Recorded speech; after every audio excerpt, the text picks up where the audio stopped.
I am fine. What about you? I am also fine, but what are you doing? I am doing my studies. Have you completed your studies? No, I don't like my studies, so my work always remains incompleted. Why don't you study regularly, my dear? It will help you a lot. How will it be helpful to me? Studying regularly boosts our confidence level and makes us confident. Yes, you are right. Confidence helps us maintain regularity in study. Absolutely right. Studying regularly following a routine helps us feel happy and score good. That's true. From now onwards, I will definitely study regularly. Thanks a lot. You're welcome. करणार आहोत त्या प्रयोगाचे नाव आहे घटनेचा परिणाम. सर्वप्रथम मी वापरलेले साहित्य म्हणजे 2 काचेचे ग्लास, तर मी पाणी भरून घेतलं आहे, 2 लिंबू, 1 चमचा व या डब्यात मीठ आहे. तर सगळ्यात पहिला मी एका ग्लासमध्ये लिंबू टाकते.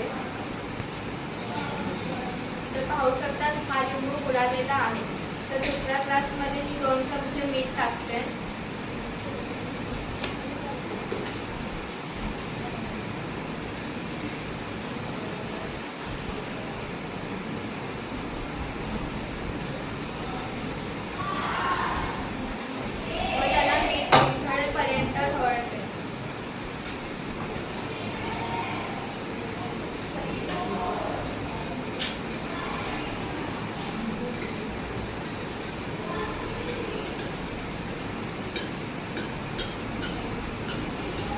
तर पाहू शकता लिंबू मीठ विरघळलेला आहे. तर दुसरा लिंबू आपण यात टाकूया.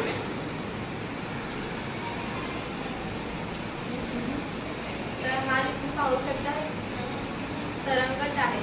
असे का होते? कारण साध्या पाण्यातील लिंबू बुडालेला आहे, तर मिठाच्या पाण्यातील ओरडणारी लिंबू तरंगत आहे. कारण साध्या पाण्याच्या घनतेपेक्षा लिंबूची घनता जास्त असल्यामुळे तो लिंबू बुडालेला आहे, म्हणजेच पाण्याच्या तळाशी जाऊन बसलेला आहे. तर लिंबूपेक्षा मिठाच्या पाण्याची घनता जास्त असल्यामुळे मिठाच्या पाण्यातील लिंबू तरंगत आहे. तर असा आहे माझा प्रोजेक्ट.